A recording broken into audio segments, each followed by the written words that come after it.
Dans notre dernière vidéo sur l'apostasie, nous avons mentionné des personnes comme Joshua Harris, John Steinhardt, Lisa Gungor ou encore Mary Sampson, qui sont des personnes en fait qui étaient très actives dans le royaume de Dieu, très actives dans le milieu chrétien, qui avaient véritablement une relation avec Dieu. Mais à un moment donné bien précis de leur vie, ils ont publiquement annoncé renier leur foi ou avoir de sérieux doutes concernant leur foi en Dieu. Alors on a vu en fait que l'abandon de la foi, ça s'appelle de l'apostasie. On a vu qu'une des stratégies que Satan utilise par rapport à ça, c'est justement de semer la confusion, permettant en fait à ses agents de s'insérer dans les églises. On a vu ça en analysant la parabole du blé et de l'ivraie. Et aujourd'hui, en fait, on va voir dans quel contexte plus grand l'apostasie s'inscrit et quelles sont les stratégies que Satan utilise pour pousser les gens à abandonner la foi. Alors salut, j'espère que tu vas bien et si c'est un thème qui te parle, surtout reste connecté. Si c'est la première fois que tu es sur la chaîne, je te souhaite la bienvenue. Je m'appelle Esther, n'hésite surtout pas à t'abonner et moi je te retrouve tout de suite.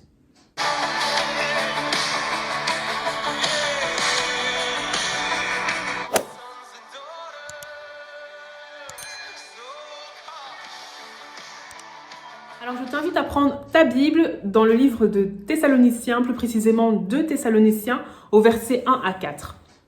Pour ce qui concerne de l'avènement de notre Seigneur Jésus-Christ et notre réunion avec lui, nous vous prions, frères, de ne pas vous laisser facilement ébranler dans votre bon sens et de ne pas vous laisser troubler, soit par quelque inspiration, soit par quelques paroles ou par quelques lettres qu'on dirait venir de nous, comme si le jour du Seigneur était déjà là.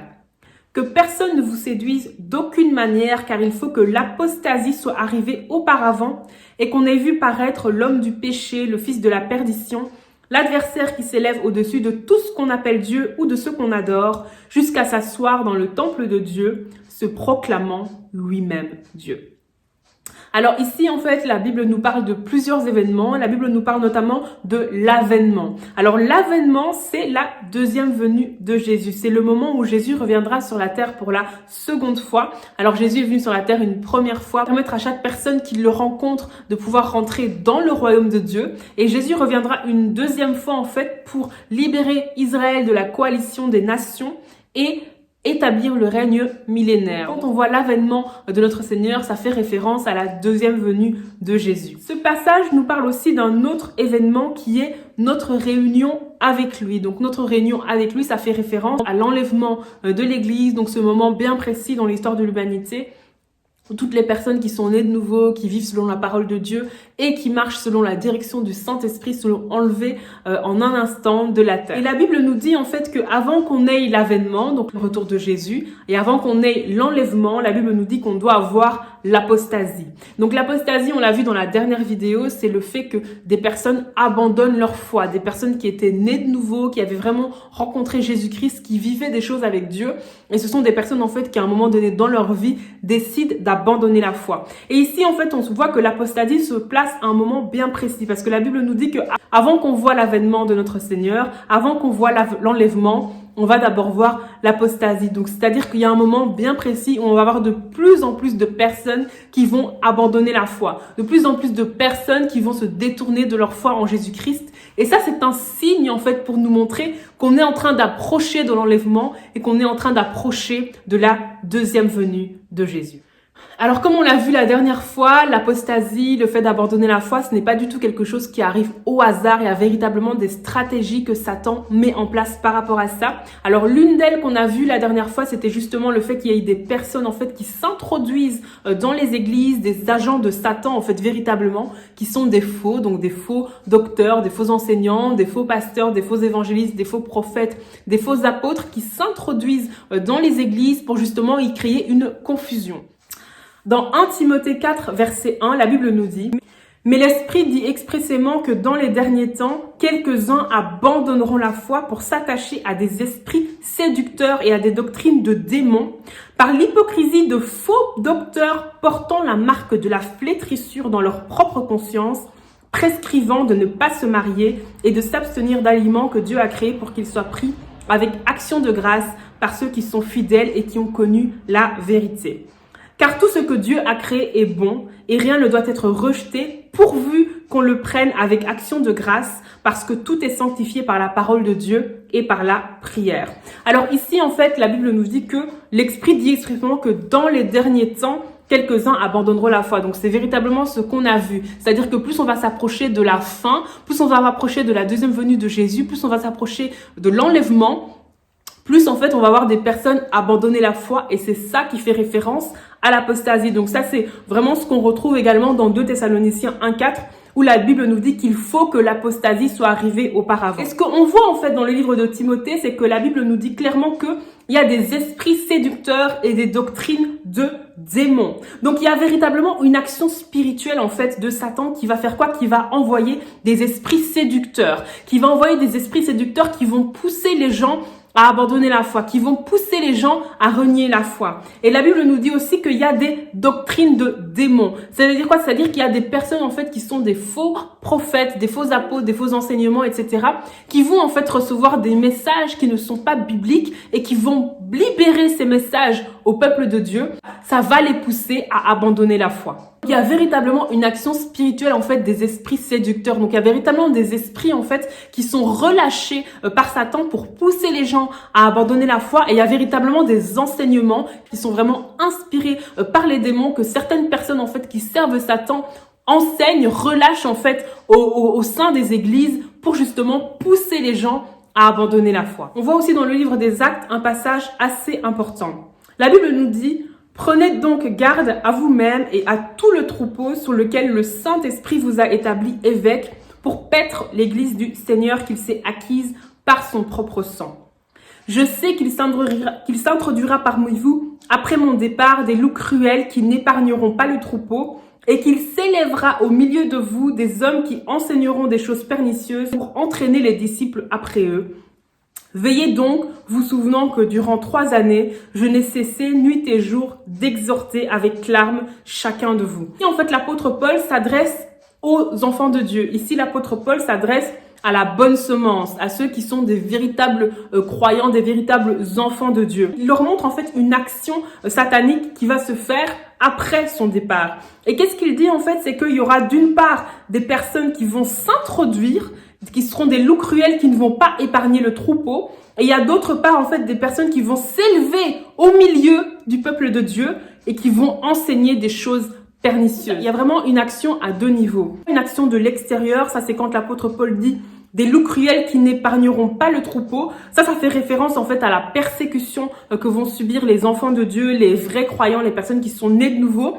Ils vont être persécutés par les non-croyants et par les religieux. Donc il y a vraiment une persécution qui va être là pour pousser les gens à abandonner la foi. Et puis il y a aussi une action en fait de l'intérieur, donc par la séduction des faux prophètes, des faux enseignements, etc., qui vont justement enseigner en fait des choses pernicieuses, qui vont enseigner en fait des doctrines de démons, qui vont enseigner en fait des messages, des doctrines, des choses qui ne correspondent pas à la vérité biblique, qui ne correspondent pas à la parole de Dieu. Et la particularité des faux apôtres, prophètes, faux évangélistes, etc., c'est que la Bible nous dit en fait dans le livre de Timothée qu'ils ont la marque de la flétrissure dans leur conscience. Donc leur caractéristique en fait, c'est qu'ils ont vraiment une marque en fait.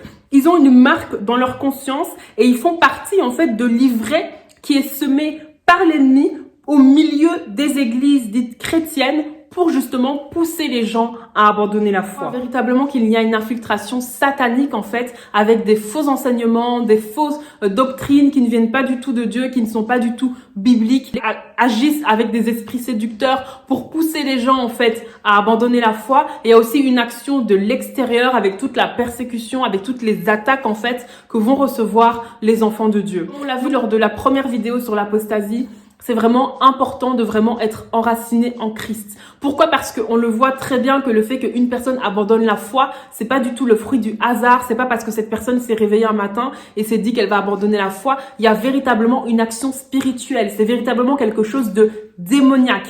Et il faut véritablement qu'on comprenne l'importance d'être vraiment enraciné en Christ. Être enraciné en Christ, bâtir sa foi sur Christ, ça permet en fait d'éviter les pièges de l'ennemi. Ça permet aussi, à cause de la sensibilité spirituelle, de pouvoir savoir en fait qui sont les personnes qui servent véritablement les seigneurs et qui sont les personnes qui ne servent pas véritablement le Seigneur. Alors comme je l'ai également mentionné lors de la dernière vidéo, si on sait que quelqu'un ne sert pas véritablement le Seigneur, le but n'est pas du tout de commencer à pointer les gens du doigt, de commencer à afficher les gens en faisant des vidéos, des posts, etc.